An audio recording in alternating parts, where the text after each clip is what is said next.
This conference will now be recorded. Okay, that means go. Thank you all for coming tonight, and we really want to just kind of give you a kickoff and an understanding of our downtown Denison D3 project, and we're really excited about it. We've been working for 4 years for this, and we want to make it as pleasant as possible of an experience. We're going to have outstanding results. And so to kick off tonight's meeting, which is being recorded as you heard, and we can put it on the city's website and the business owners page after tonight. So I would like to introduce our wonderful mayor, who you know is a tremendous supporter of our downtown. And so she will kick off the meeting. Our mayor, Janet Gott. Well, my iPad died here, so we'll have to get my notes back up, or I won't know how to talk. I want to echo what Donna said, and thank you for being here tonight. You know, technology is wonderful, and we are so glad that in spite of COVID, we are still able to come together and to celebrate what is about to happen in our community. Looking back, it seems like a lifetime ago that we were talking about Denison 2020. We were visualizing the concept of a streetscape on our historic Main Street. And in November of 2018, if you recall, right here in this room, we revealed the 30% design completion, and fear was palpable in this room. Then we jump forward to early 2020 when we revealed the 90% completion plan, and the was just a natural response to what we saw, and the excitement in the room was electric. What we had been talking about for 4 years was there before us, and now here we are, a month or so from groundbreaking and D3 that we started talking about Denison 2020 4 years ago, and we'll be entering phase 1 of the reality. What an exciting time of collaboration this has been. And the best part for me is the involvement of you and the rest of our community that has been engaged throughout this entire process. What we see in D3, designing downtown Denison, is not the plan that Chris designed for us, but rather it is what we envisioned brought to life through the visioning and design process. We could not be more proud of our community's involvement and ownership of the process of creating a people-focused downtown environment that is intended to be experienced and enjoyed by all. Creating a destination that enhances all of our specialty shopping, unique dining, entertainment venues, and loft living. Folks, it just doesn't get any better than that. Nothing I share tonight will be new to most of you, because if you've been around me at all, or you've heard me speak, you know what this means to us as a community, and I love to talk about it every opportunity I get. There is no doubt that the future of downtown Denison is brighter than it's ever been before, because of our reality of creating a public space that is unique, is pedestrian focused, and will attract the discerning shopper and investor alike. And it's all becoming a reality. 2 years ago, I told you if we build it, they will come. Well, they didn't wait for us to build it. They're already here. And if you just look up and down Main Street, you will see all the renovation, the restoration, and the final facade removals that are going on every single day. Recently, the historic Katy Depot was purchased by an investor and now will become the anchor of the streetscape on the East End, and we could not be more excited for this prospect. I, for one, cannot wait until we move from design to groundbreaking to construction, and then the reality of D3, designing downtown Denison, and all that this will mean to our community in the future. 2 years ago, to be quite honest, we were not ready for this, but now we are. We are in this together, and the final result is going to exceed all expectations. Let's do this. Let's create something special. Let's finally take designing downtown Denison to the next step. Destination downtown Denison. What an exciting time we have ahead of us. And just think, this is just phase one.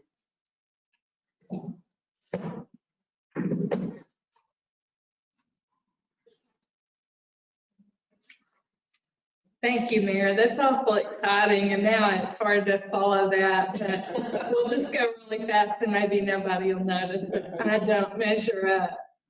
So tonight we have on the virtual conference, Chris Lamco with Tool Design, and he will be presenting later. We also have Judd Rex, our city manager, and Bobby Atterbury, who will be leading this project. And then we have three members of the Piazza staff, and they're going to be introduced by Bobby in just a little bit. So we'll have questions at the end, but maybe I should start at the beginning. All right, we are going to, let's see. Yeah, I'll just go on to my slides. So the stakeholder participation, as the mayor said, we are very proud of that process. And I'm really, I observed the whole process, and many of you were involved, and we're just grateful for that. Some of the things that we've done to try to keep everybody informed, we've handed out the Streetscape Survival Guide. It's a folder, kind of duotang if you come from the old school. And so Melanie actually still has some of those in her office, and we're trying to get those out to everyone, but haven't quite achieved that yet. So if you haven't received a Streetscape Survival Guide, that just kind of gives you a history of the project. We've done progress updates by email. We felt that it was very important to keep everyone informed. Now, some of the people that have been involved in this process have been investors, property owners, future property owners that now own property in downtown, just business owners, people that like to shop here. So we've had a wide variety of involvement, and we've kept everyone involved, updated as best we can. Some things that we will be doing, we'll be having a groundbreaking ceremony. We've got plans to provide a monthly update for everyone on the progress. So we'll be having meetings, the construction crew, and I'm going to pop in, so I'll keep updated on everything that's going on. But we will get back to the business owners on a monthly basis and the property owners. That will go on our Downtown Denison Facebook page, the business owners Facebook page. If you're not on that, I want to add you. We'll also send an email out. So I've got a list of the property owners and business owners, and we'll be sending that out by email monthly. So something that I'm really excited about is our Who You're Gonna Call D3 hotline. So we've got a number that if you've got some construction that you're not sure of that's going on in front of your business, maybe you see something, somebody's moved a cone or something like that, and you just feel like you need to report it, then you call this line. I will answer it if I can. It's also a line where we can text. So if I'm in a meeting, which I am frequently, then you can text that number and I will be able to communicate with you or get right back to you after the meeting's over. So the main thing that our people that are affected need to know is that we're going to be as responsive as we can to solve any problems that may come up. And we don't know what those are going to be, but we're just going to do our best to help with a solution. And then we'll have a project ribbon cutting. And that will be at the end. That's what I'm looking forward to. Bobby, how about you? Yes. Okay, so just two more things. Something I want to remind you of. We've tried to prepare for this. We had speakers from McKinney, Rockwall, and Sulphur Springs that all had gone through this process and just try to prepare our business owners the best we could. Something that I wanted to show you, this sign. We have developed a logo, Designing Downtown Denison, D3, and the business access sign is just one of the ones that we have. We've got some that say parking. We've got some that say open for business. And so we want to have positive identification signs throughout the construction area so we can help customers find us. And I will leave it at that, and we will have Bobby Atterbury come up and talk about the utility process, and we'll come back at the end if anybody has any questions or suggestions. And there is a chat function that we ask that you ask your questions. You can find that box. It's probably at the top. I'm not really sure, but it's just a little circular, actually, instead of a box. So if you can ask your questions that way, that's good. If you're on the phone and don't have that ability, then we'll get to you as well. So Bobby, you are next. Thank you, Donna. Well, as the mayor said, this has been about a 4 or 5 year process to get to this day. And I will tell you that we are extremely excited to be here. There have been many hours put into the planning and designing of this project. We've tried to think of everything, but one thing I can promise you is we didn't, because you can never think of everything. So there are going to be some bumps in the road. We realize that, and we're going to try to make those as smooth as possible. And the main thing, as Donna just said, is we're going to communicate with each other so that we inconvenience as little as possible. Construction is always hard, and it's always going to hurt somebody. But the faster we can get it done, the quicker it's over, and then we have a beautiful downtown. The utility process is what I want to talk about. This project is about 50% utilities. And the rest of it is paving and sidewalks and landscaping and so forth. But the utilities being 50% of the job, and unfortunately that's not what you see when the job is completed. We're going to be replacing all the water lines, all the sewer lines, and all the drainage completely under everything that's paved. We're even going to extend out past the new paving and connect to other water lines that need to be replaced. The goal is that we don't have to come back in anytime in the near future and dig up the street to repair a water line for a break. We're going to solve all those problems by putting in all the utilities. So that makes the job at the beginning, there will be demo of existing streets and alleys and replacing the water and sewer lines. We have worked with our franchise utilities, AT&T, Atmos, and Encore. We've had many meetings with them. In some cases, we have conflicts with their utility lines that are in our easements, and we are working with them now to get those relocated. As we go along, Atmos and Encore have assured us that if we cut a line, and that's going to happen somewhere, they're going to be right there to help us with that and get it repaired so that we can keep the construction moving. The city has also committed to have a utility crew on standby so that when we're having to make connections or disconnect something and then put a new line in, the city crew is right there to assist the contractor as they're doing that, and it will inconvenience you as little as we can. When it's finished with all the utilities, then we will begin the paving and the brick pavers and the landscaping, and that's when it will really begin to take shape, and you'll see how beautiful this project is going to be. Okay, and with that, I'm going to turn it over to, well, let me do this first. Let me introduce them so that you know who I'm turning it over to. Piazza Construction is the contractor that we have selected. Get to the slide there. No, let me see. Yeah, there you go. They are a local Denison contractor. We're very excited about that because your dollars stay in Denison. They have been here for 25 years. I'm sure many of you know them and are aware of them. The principals of the company are Chip Piazza, he is the CEO. Joe Piazza is president, and Ron White is vice president.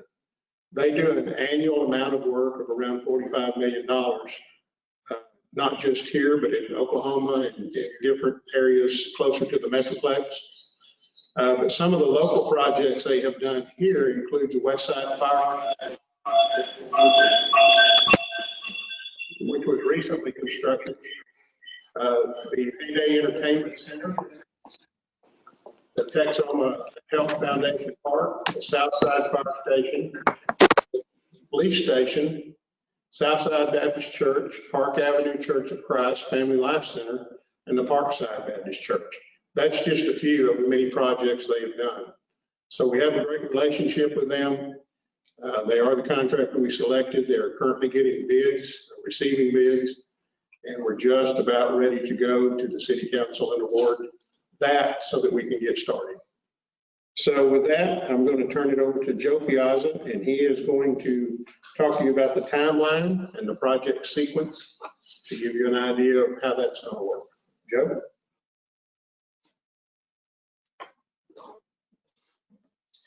Thank you, Bobby. First, just to introduce myself, I'm Joe Piazza, president of the company. First, I'd like to say thank you to city leadership for giving us the opportunity to be involved in this project. This is probably one of the more exciting and ambitious projects I think the city has taken on in my lifetime here in Denison. So we're very excited to be part of this project. And have been working with the city for many months now, formulating a plan, putting pricing together, and getting, I think, a solid strategy for the project. I think one of the things that Bobby had mentioned is that this is a utility project in a sense with all the underground work. And not only is it a utility project, but it's one that's going to have to stay operational. So leading into our timeline for the project, or I guess the sequence would be starting on the Houston Street section. If you would, you could kind of think of this project as multiple small projects, and we take it one bite at a time so that we're not disturbing the entire downtown area that we're working in. So we'll start at the lower end of the utility section, which would be Houston Avenue. We'll work our way up. The second phase would be the Depot Alley areas that are east of Austin Avenue. Moving to Main Street, the intent is to try to complete work on the east side of Austin Avenue and then move over to the west side. Some of the sequences obviously are going to overlap some, but it'll sort of be a procession of work starting at the low end and working our way across. Once we finish the work on the east side of Austin Avenue, we would actually complete the work along Austin Avenue and then continue that process going to the west side, doing both the Depot and Music Alleys simultaneously hitting Main Street and then finally finishing up on Rusk. And the way we'll do that is we're only going to be working on one side or the other of your building. So if you are a downtown tenant, you will maintain access either from your alley side or from your Main Street side. So you have a continuity of business. A lot of people live there, obviously, so they need access into their homes.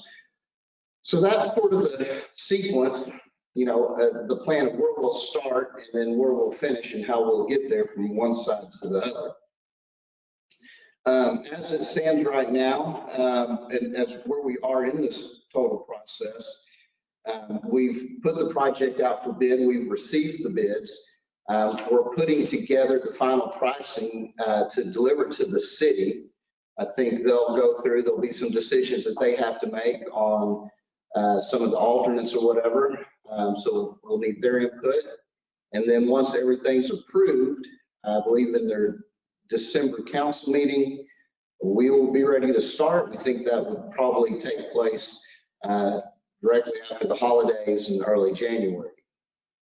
And then project is probably going to take somewhere in the timeline of 20 to 21 months. And that's when we would begin, as I previously mentioned, on Houston, and then start working our way west. So that's sort of a little snippet. There's a lot more detail and in-depth information to it, but that's sort of a 30,000 foot glimpse of what the project's going to look like and how that sequence will unfold. So with that, I guess hand this back over to Bobby and talk some about the design. Okay, thank you, Joe.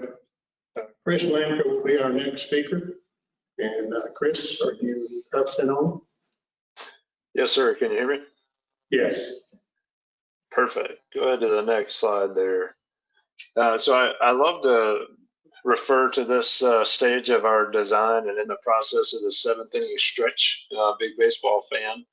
And it really is, if you think about it, we spent almost 4 years dreaming, planning, designing, and now we're ready to hit the ground running. Next slide. Wanted to give you just a brief overview again of where we're at and the project limits. So we're going to be starting at the east side there at the Katy Depot at the first railroad track, and then moving west just about 300 feet or so past Rusk Avenue. Next slide. And many of you obviously know what it looked like before, but you can't help but just love the idea of what this is going to be and what it's going to become. And the beautiful picture in which the mayor eloquently spoke, and then this image that helps to bring that to life. Go ahead, next slide. So we also started working on the Pocket Park there at 226 Main Street.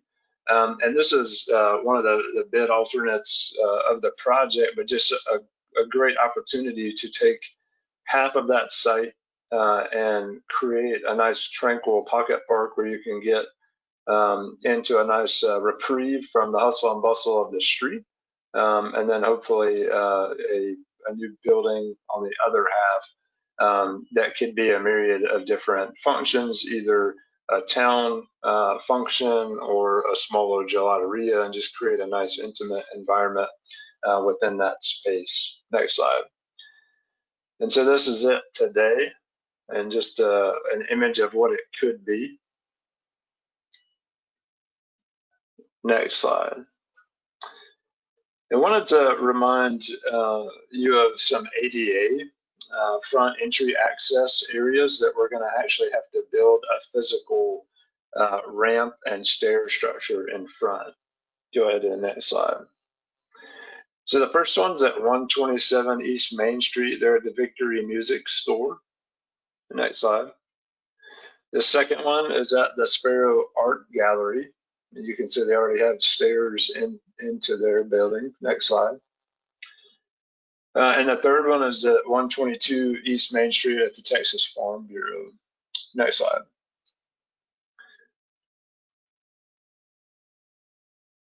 And hit it one more time there. And so, go ahead one more time. There we go. And so this is a blow up of that area. And it's important that we meet all ADA guidelines and make this as inclusive as possible. That was the intent of making this a flush street design so we could eliminate all curbs and levels that we could. However, we didn't want the sidewalk to look like a roller coaster in these areas. So we had to make the choice of meeting ADA, but building a separate structure. If you go to the next slide. This is an image of what that structure will look like. And we took inspiration from the really nice curved brick stairs into the Sparrow Art Gallery that's existing today, and created a ramp and stair so that we didn't force any individual to take one or the other direction. Next slide. We want to make sure that we talk about access during construction. And I know that Chip mentioned this a little bit early on, that we're going to be doing Main Street at one point in time and not the alley, and then the alley at one point in time and not Main Street. Next slide. When we were there during the 30% design, as the mayor said, almost 2 years ago, we showed these images of a project in Minnesota that we worked on, and this is very similar to what Denison will look like during construction. So 10 feet of the existing sidewalk will remain in place in front of every storefront, but there will be a maximum of 2 weeks where we'll close down the sidewalk, tear it out, and then pour a new sidewalk. Next slide. So you can see here, obviously the middle of the street is gone. They're starting to do the utility work and the roadway work, but you still have that access to the front of the stores. Next slide. And there's different types of materials that can be used. We either have the orange fencing or the metal fencing here to help make sure that people are staying outside of the construction zone. Next slide. And then once we get ready to pour, obviously we're going to have to close down the sidewalk, and it could be half a block at a time or one side of the block at a time.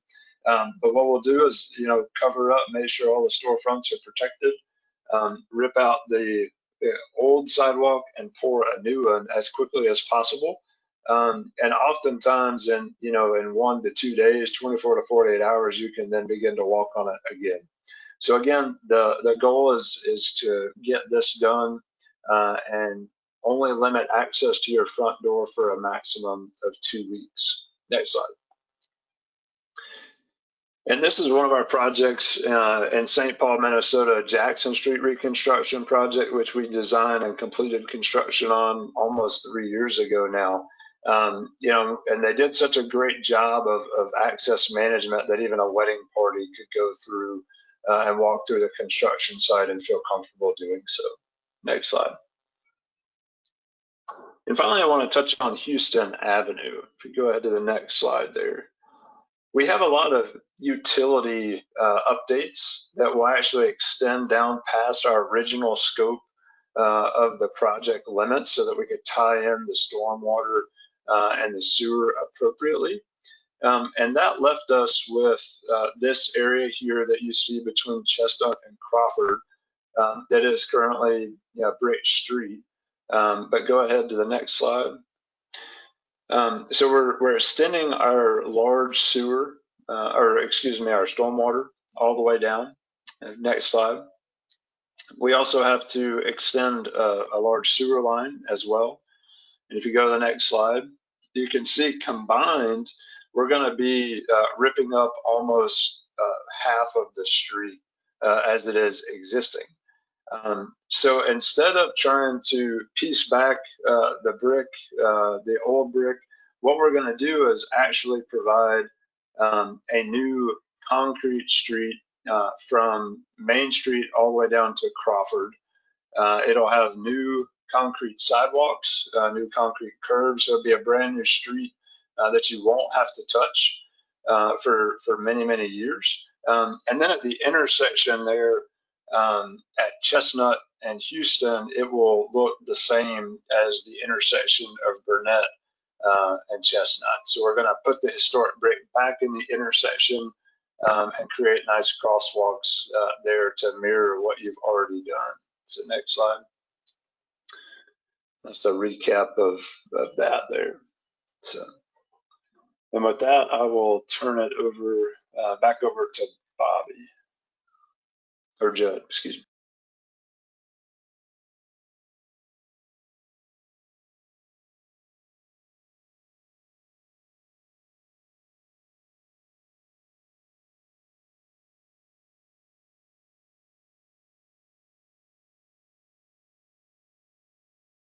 Judd, I believe you're on mute.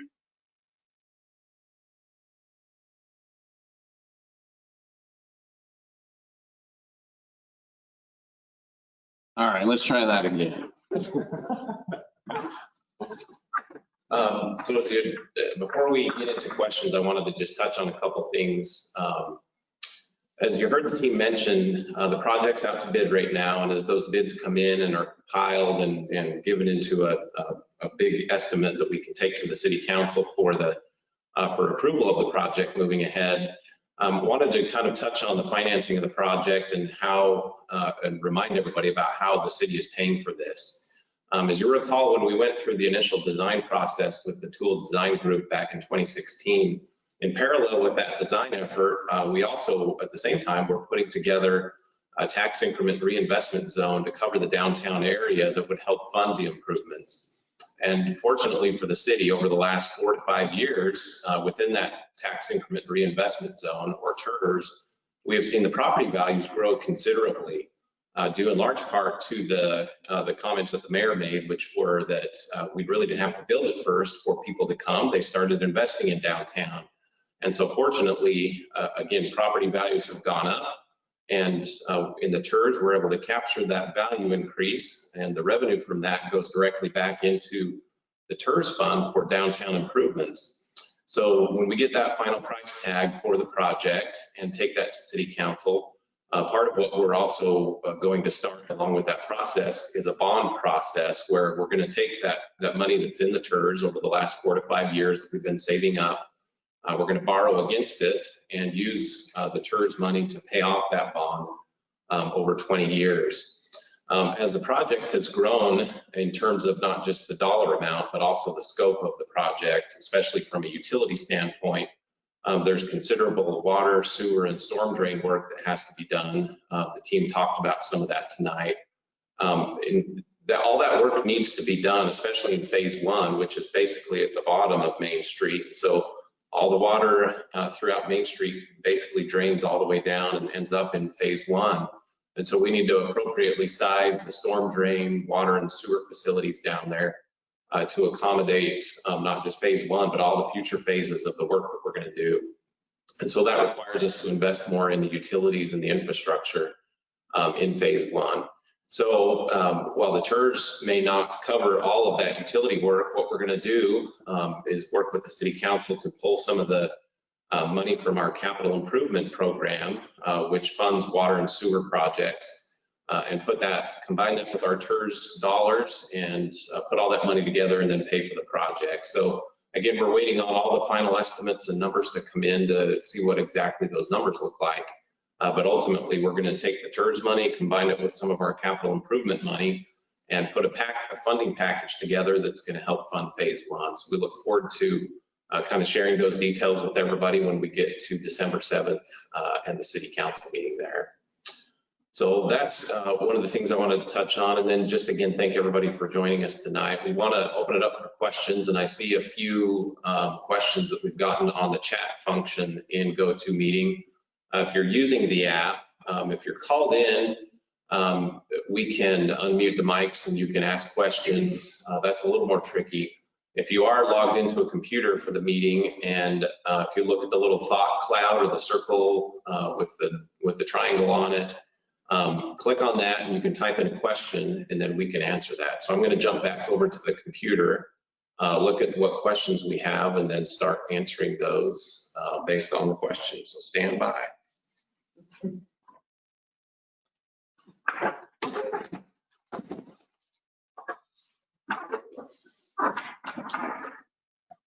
right. So first question is, this is from George. I'm using Sparklight for internet. Will I be able to continue their service? I think the answer to that is yes. I'm getting nods from the team over here, so nobody wants to step up and say it. So we'll just say, yes, George, you can keep using your internet. If there are any kind of utility relocations or anything, but, you know, I don't think that's going to interrupt your service for more than a short time if it has to do that. Another question, pedestrian space at ADA entrances. Chris, do you want to talk about that one a little bit? I think that relates to your sidewalk space and the ADA ramps that we're putting in there. Sure, yeah, George. So that's a great question. And the benefit that we have is that we have 12-foot wide sidewalks. The ramps are only 5 foot off of the building face, and the little curvature of the stairs is about 6 foot.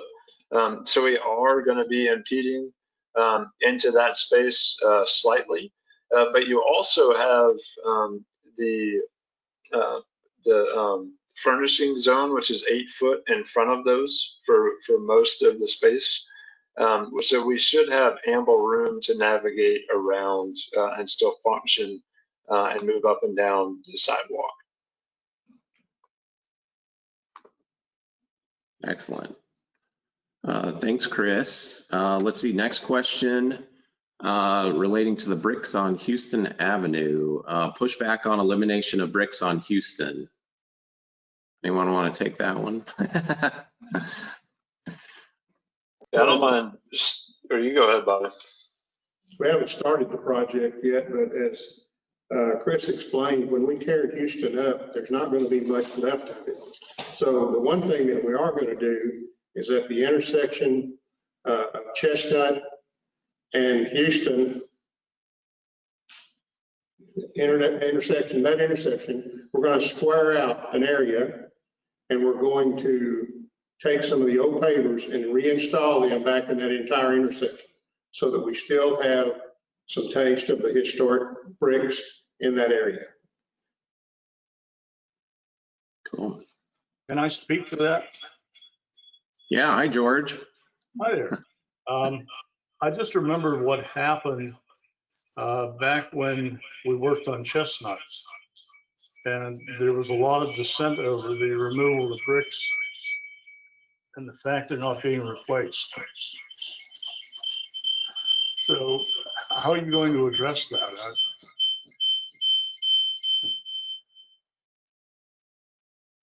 Anybody?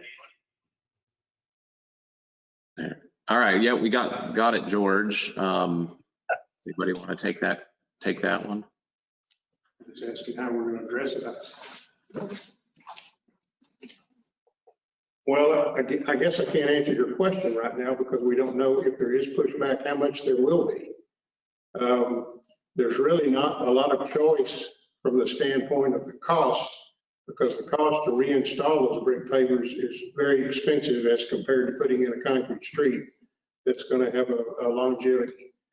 That's the reason that the council elected to go ahead and place some of the old bricks in that center square like that.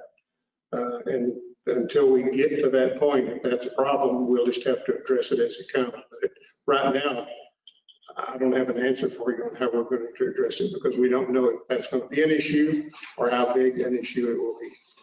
I understand that, Bobby, and I just remember a lot of people were upset about it. And I used the same argument you just gave. It's too expensive to relay them. Is there some way to texture the concrete so it looks like bricks? Well, again, we can do anything with money, and you can stamp the concrete and make it look like that, but it's just a matter of how much we're willing to spend to do that. Can I address? Yeah. Okay, George, this is Janet Gott. I was on the council when we were going through all the iterations of trying to save brick on Chestnut.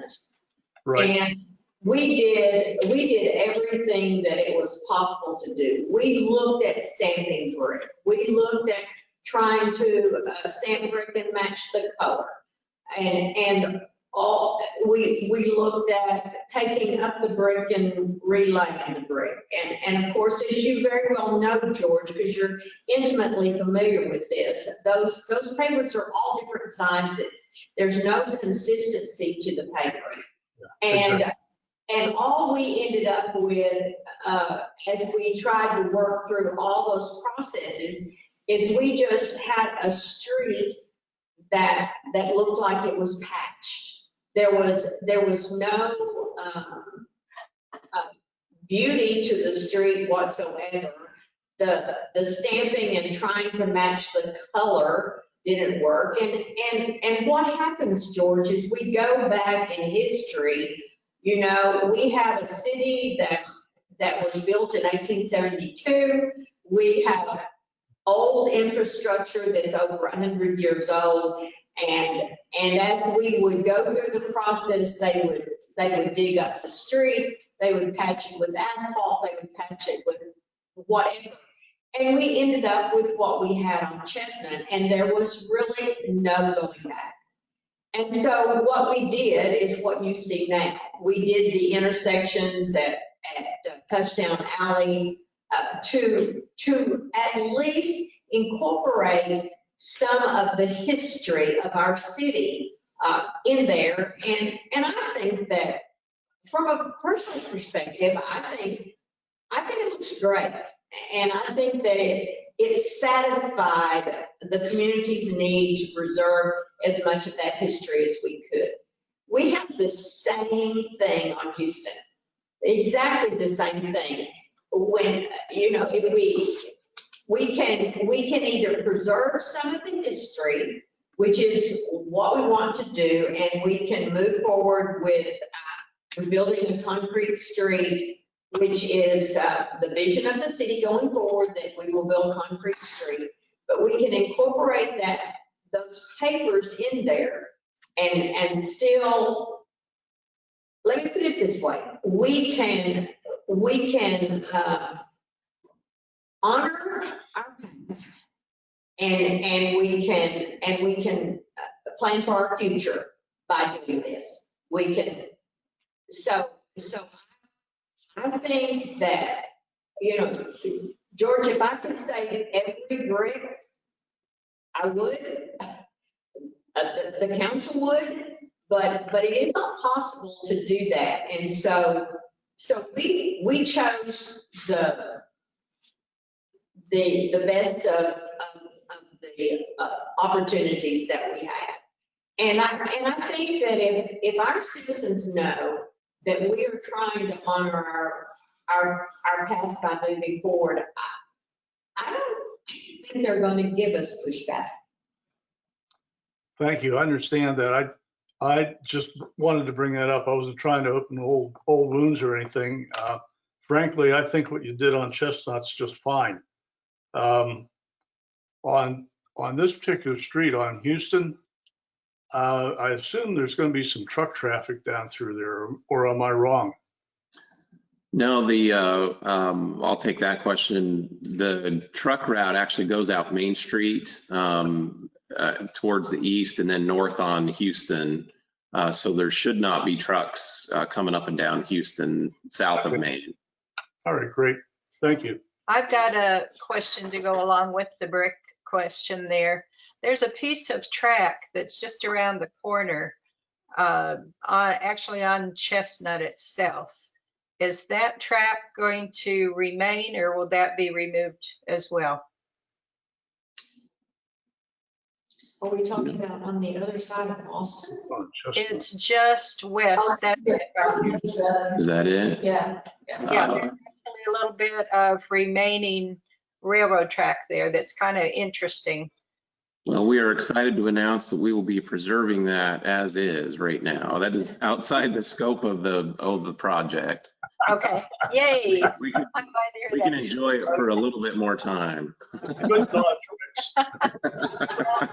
And I guess the other piece of that same kind of question is, you know, when we did the compromise for that beautiful intersection that I know how many hours it took to do, and I appreciate all that at Burnett and and Chestnut. That was well worth doing it that way. And so I'm looking forward to having another intersection like that. At that time, we were given one of those promises that you can't keep, and that was that we wouldn't lose any more bricks. And here we are, we're going to lose some more bricks. And I understand the need for that because water and drainage and all those things are very, very important. I would like to think that moving forward, we're not going to lose any of the bricks on Woodard. And I know that, again, we can say it's safe because that's outside the scope of this project, but I just needed to verbalize that. Yeah. Thank you for letting me make the statement.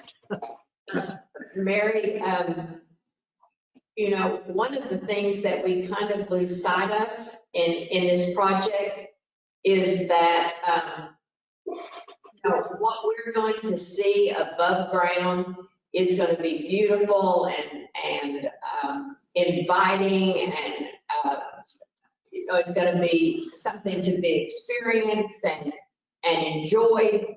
But the truth of the matter is the bulk of the project is underneath that. It is the replacing of all that over 100-year-old infrastructure. And you know, in Houston, you have to replace that infrastructure, and unfortunately, you can't. The brick can't go untouched in order to do that. So I do hope that everyone recognizes that that preserving as much of our history is as important to the council and the city as it is to our citizens. Thank you. A couple other questions on the chat here. This one's from Roy Jackson. Roy, thanks for joining us. Any option for preservation of interurban tracks under Houston Street and Depot Alley? I think we're not going to keep them in place for sure. I guess what I would say about that is that we are, of course, replacing Houston Avenue and Depot Alley. Anything we find there that we could, you know, pull out and kind of keep off to the side, I'm sure we'll do that. You know, an example of where we're doing that right now is on the Katy Trail project, which is an old rail corridor as well. We've come across a lot of kind of relics from the railroad that we've set aside so that we can display them and interpret them in some way in the future. So I would say we could probably do that if we come across cool new things, not just old railroad tracks, but whatever we're going to dig up. We really don't know what we're going to find. So Bobby, you want to talk about Veronica's question? So Veronica Davis, thanks for joining us, asking about the storm drainage tunnel under 123 West Main. Yes, Ronnie, that is still going to be closed off. That's been the plan from the beginning that we designed, and it will be closed off in the alley and in front of your building also. Drainage will be rerouted, so that problem will go away. Yay. Next question, this is also utility related. Bobby, if you or the team want to take it. Next to the Burger Barn is the underwater storm sewer directly under the sidewalk, which is as big as the sidewalk. Is it going to be moved up to under the street? It actually connects to the wall the Burger Barn sits on and flows water under the Burger Barn. Chris, you want to handle that one? Because I'm not exactly sure where that storm runs right there. I know that we are going to replace the sidewalk all along Houston Street, so all those sidewalks will be replaced, but I'm not sure exactly if that drainage is figured in with that or not. So Chris Lampa can probably answer that. Yes, sir. So all of the piping will be in the street, as you see there on the screen. And we will be putting new catch basin boxes along Houston Avenue. So we should be taking care of your situation. That's one of the reasons why we're extending this project all the way down to Chestnut, so that we can make sure to capture all of that water, extending the project at Crawford so that we can capture all of that water, and also the rebuilding of the curb and having an actual 6-inch stand-up curb instead of the about 3 inches or so that's there currently will aid in that issue. Good. Thanks, Chris. Sam Lumpkins, appreciate the comment here. Had the opportunity to drive through downtown Sulphur Springs last weekend and was overwhelmed with the activity both Friday and Saturday nights. Not a parking space available. Families everywhere. Helped remind me that there will be gain at the end of the pain. I like that. Great comment, Sam. Thank you. George, on bike lanes, have bike lanes on Main Street been eliminated from the plan?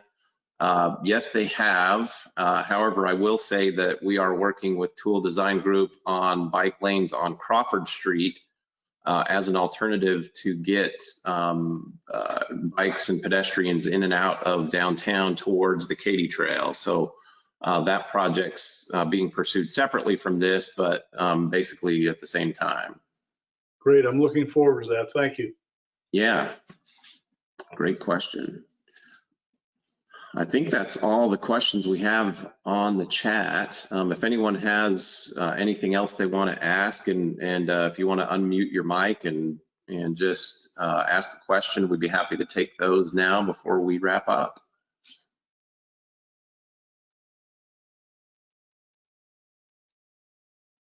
All right. I guess that's it then. Donna, you want to hold on? I don't think I gave that phone number out. Can you go back to that slide? Oh, got one more question that Jay just brought in. Will there be classic car parking? That's a great question. I would say yes. We're still planning to do car shows and classic car parking. We hope so. We plan to have the parking. I just need to bring the classic cars. I bet Jay can handle that. Absolutely. I bet Jay can handle that. Okay, and if people have questions and they can't get in tonight, they can always email me at ddow@cityofdenison.com, and I'm glad to pass those along to the team. We meet weekly, and so we'll be able to get you an answer. And then also, if you've got any access issues, then we want to help you solve those. And so I'll be glad to come and visit with you. I was out last week along Houston. So we want to make sure that everybody's had that opportunity. So the hotline is 903-243-9626. Now Judd said I need to come up with a number that would help us remember it, but so far none of them have made sense. So we'll keep working on that. But it's 903-243-9626. And, we also can answer your questions through ddow@cityofdenison.com. Awesome. And Guess that's it. We will post this. There we go. So if you have friends that couldn't join us, then make sure they catch it later. Yeah. Thanks, everyone, and have a good night. Thank you.